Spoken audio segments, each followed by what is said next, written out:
Here are 5 quick tips to keep your farm's hydraulic systems running longer. Tip number 1. Fix leaks.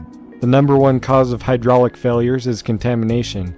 So remember, if oil is leaking out, dirt and water can leak in. Tip number 2. Keep a good oil level in your tank.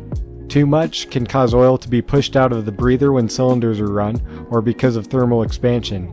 Too little oil can cause cavitation and pump failures. It will also increase the system temperature, so check your owner's manual for proper fill levels. Tip number 3. Check your filters. It's a good practice to change your filters when you change the oil or have a part fail.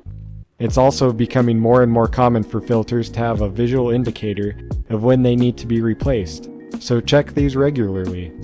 Tip number 4. Protect your quick couplers. They are the easiest place for contamination to enter the system.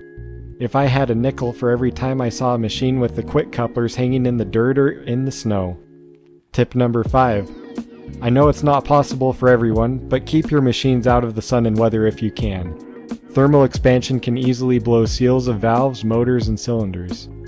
Bonus tip number 6 goes along with 5. Relieve your system pressure before you leave your machine. Not only is it safer to not have your system pressurized, but it also reduces the risk of thermal expansion.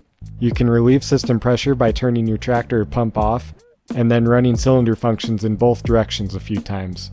This will allow any residual pressure to bleed off before you disconnect. Don't forget to subscribe, and as always, thanks for watching.